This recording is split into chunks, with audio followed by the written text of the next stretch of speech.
ये एनीमे हमारा नहीं है, हमने इसे सिर्फ एक्सप्लेन किया है, वो भी एंटरटेनमेंट पर्पस से, सो कृपया इसको कॉपीराइट से दूर रखें।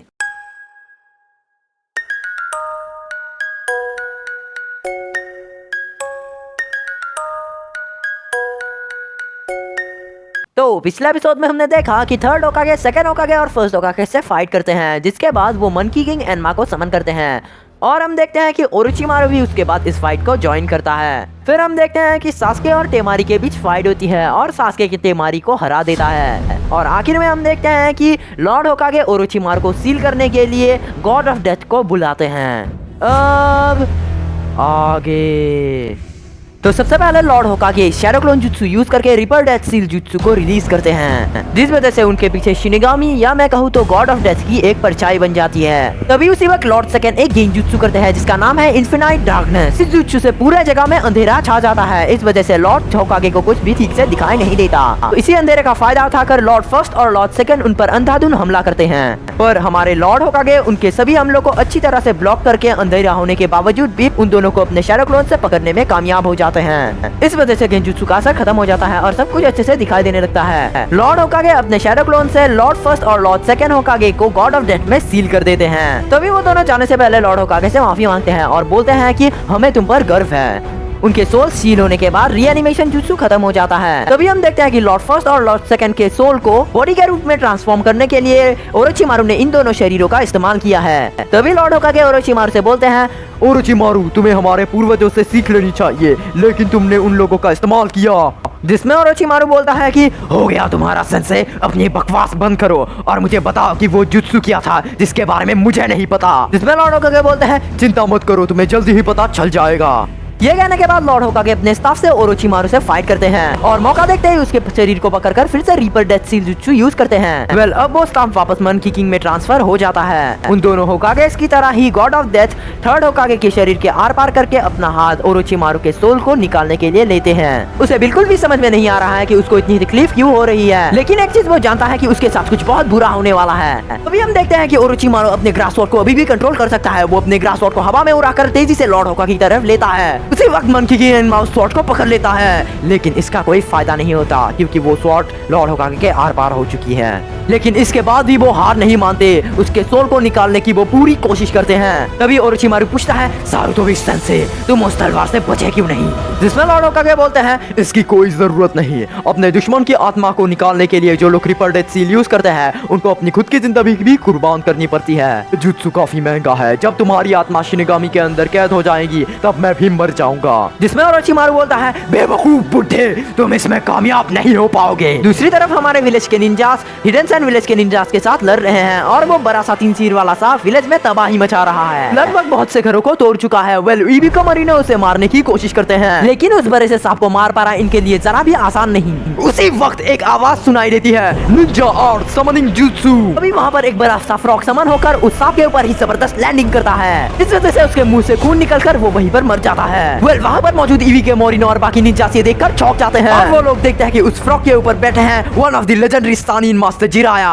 वो इबिको मोरिनो को बोलते हैं, इबिको बहुत समय बाद मिले। इबिको हैरान होकर बोलते हैं, मास्टर जिराया। जिसमें उनके पीछे का निंजा बोलता है, जिराया यानी वो लेजेंडरी स्टानिन? मास्टर जिराया पूछते हैं, इबिको लॉर्ड होकागे कहाँ पर है? जिसमें मोरिनो कहते हैं, मास्टर जिराया वो बैटल एरिना में है। जिसमें मास्टर जिराया सोचते हैं, ओह अच्छा, कुछ भी हो जाए सेंसे मरना मत। दूसरी तरफ जब कनकोरो गारा को लेकर जंगल से जा रहा होता है तब अचानक उसके सामने सास्के आ जाता है। सास्के को देखकर कनकोरो समझ जाता है कि तेमारी हार चुकी है। अभी सास्के बोलता है, तुम बहुत तेज भागते हो हाँ?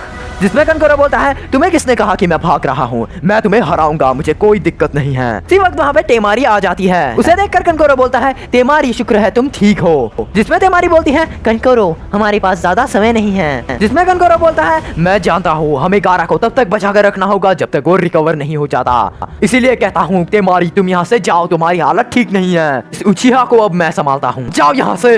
तेमारी कनकोरो की बात मानती है और गारा को लेकर आगे बढ़ जाती है। उसी वक्त कनकोरो सास्के से बोलता है, सास्के उचिहा इस बार अपने बराबरी वाले से लड़ो। जिसमें सास्के बोलता है, हाँ तुम मेरे बराबर ही कहे हो। लेकिन हाँ, क्यों नहीं। लेकिन उसी वक्त वो देखता है कि वहाँ पर शीनो आ गया है। वो लड़ाई को रोककर बोलता है, माफ करना सास्के, लेकिन इससे जो लड़ेगा वो मैं हूँ। जिसमें सास्के पूछता है, शीनो तुमने मुझे कैसे ढूंढा। जिसमें शीनो बोलता है कि जब तुम बेतालेरिना से यहाँ पर आए तब मैंने तुम पर अपना एक बीटल छोड़ दिया था, एक फीमेल बीटल, जिससे मैंने तुम्हें यहाँ पर ढूंढा। और वैसे भी तुम गारा के पीछे हो ना, क्योंकि तुम्हारा मैच अधूरा रह गया। लेकिन सास्के जरा मेरे बारे में भी सोचो, इस कनकोरो से मेरा भी एक पुराना मैच है जो इसने बीच में ही क्विट कर दिया। मतलब लड़ाई शुरू होने से पहले ही इसने हार मान ली। तो तुम गारा का पीछा करो और इसे मैं संभालता। वैसे तुम चिंता मत करो, इसे हराने के बाद मैं देखने आऊंगा कि तुम इसे संभाल पा रहे हो या नहीं। जिसमें सास्के बोलता है, अपना वक्त बर्बाद मत करना, क्योंकि जब तक तुम आओगे तब तक मेरा काम हो चुका होगा। ये कहकर वो वहाँ से चला जाता है। उसके जाने के बाद कनकोरो शीनो से बोलता है, कितना अच्छा होता कि अगर तुम यहाँ नहीं आते, लेकिन छोड़ो ये तुम्हारी गलती है। जरा सोचो अब मैं तुम्हारी कितनी बुरी हालत करने वाला हूँ। जिसमें शीनो बोलता है, मैं सोच नहीं पा रहा, क्यों ना ये तुम ही मुझे बता दो। जिसमें वो कहता है कि मैं आखिरी चेतावनी दे रहा हूँ, भाग जाओ यहाँ से। इसमें शीनो बोलता है, मैं हिडन लीफ विलेज के अबुरामे क्लैन का सदस्य हूँ। मेरे क्लैन में एक कहावत है कि हम दुश्मन को ये नहीं देखते कि वो कितना ताकतवर या कमजोर है, हम उससे पूरी ताकत से लड़कर तबाह करते हैं। जिसमें कनकोरो बोलता है, हाँ, तो दिखाओ मुझे। ये कहने के बाद कनकोरो अपने पपेट को तैयार करता है और शीनो अपने बॉक्स को भी निकाल लेता है। तो सबसे पहले कनकोरो अपने पपेट को तैयार करके अपने चाकरा से उसे उसकी तरफ तेजी से भेजता है। वो उस पपेट के हाथों से नुकीली सी ब्लेड निकालकर उस पर हमला करता है, पर शीनो उसे डॉज कर लेता है, इसीलिए वो नुकीली सी ब्लेड पैर पर लग जाती है। तभी शीनो देखता है कि उस ब्लेड में से जहरीली लिक्विड निकल रही है। कनकोरो अपने पपेट से बार बार हमला करता है और शीनो बड़ी ही मुश्किल से उसके हमलों को डॉज करता है। वो जानता है कि उस ब्लेड से अगर थोड़ी सी भी चोट लगी तो वो गया। कनकोरो जब दोबारा से उस पर हमला करता है तो शीनो उस पर कुनाई फेंकता है, लेकिन वो बस एक सब्स्टिट्यूशन होता है। असली वाला पपेट उसके सामने आकर अपने मुंह से 2 कुनाई फेंकता है और वो उसे लग भी जाता है। लेकिन कनकोरो देखता है कि वो भी एक इंसेक्ट सब्स्टिट्यूशन जुत्सु होता है। तभी शीनो वहाँ पर आकर उसे एक मुक्का मारता है, लेकिन कनकोरो डॉज करके वहाँ से भाग जाता है। फिर वो अपने पपेट से एक जहरीली स्मोक बॉम्ब उस पर छोड़ता है। शीनो बड़ी मुश्किल से वहाँ से भाग आता है, लेकिन उसने थोड़ी सी जहरीली गैस सूंघ ली है, इसलिए वो थोड़ा कमजोर पड़ जाता है। कनकोरो इसी मौके का फायदा उठाकर उस पपेट के सिर को तेजी से उसकी तरफ लाता है और एक ब्लेड से उसे मारने ही वाला होता है, लेकिन तभी वो रुक जाता है और नीचे गिर जाता है। तभी कनकोरो देखता है कि उसके हाथों में ढेर सारे कीड़े हैं। वो पूरी तरह से हैरान होता है और कुछ समय बाद शीनो के सारे कीड़े उसके पूरे शरीर को ढक लेते हैं। वेल, आप अगर सोच रहे हो कि ये कैसे हुआ, तो मैं आपको बता दूं कि जब शीनो ने कनकोरो को मुक्का मारा था तब शीनो ने कनकोरो के ऊपर एक फीमेल बीटल छोड़ दिया था। और मैं आपको बता दूं कि फीमेल बीटल बाकी सारे बीटल्स को अट्रैक्ट करती है, इसी वजह से कनकोरो की ऐसी हालत हुई। लेकिन शीनो की हालत भी कुछ खास ठीक नहीं है। जहरीली गैस सूंघने की वजह से वो भी बेहोश हो जाता है।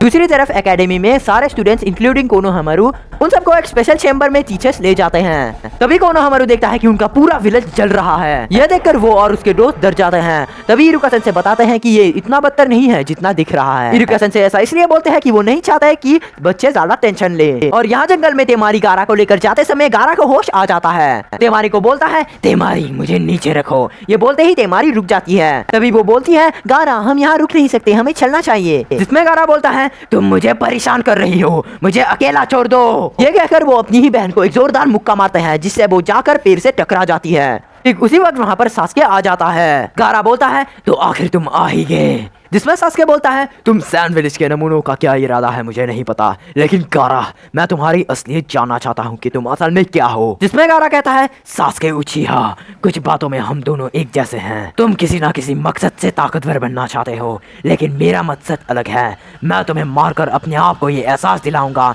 कि मैं जिंदा हूँ। सास्के उचिहा, मैं तुम्हें मिट्टी में मिला दूंगा। ये कहने के बाद उसे बहुत ज्यादा तकलीफ होने लगती है। तभी उसके गार्ड में से सैन निकलकर उसके राइट आर्म को ढक लेती है। ट्रांसफॉर्म होकर कुछ इस तरह से दिखता है। सास्के और तेमारी गारा के इस रूप को देखकर बिल्कुल चौंक जाते हैं। उसके बाद वो अचानक से सास्के के ऊपर हमला करता है। तो इसी पॉइंट पर ये वीडियो की एक्सप्लेनेशन खत्म होती है। तो वीडियो पसंद आए तो लाइक करना, चैनल को सब्सक्राइब करके बेल आइकन को जरूर हिट कर देना, ताकि हमारी ऐसी वीडियोस तुम्हें और मिले। तो तब तक के लिए कहने को है बातें पर मन में तब पता चला आया कितने तूफाने, मैंने सोचा ही नहीं था मैं माजी में दफनाता आया हूँ।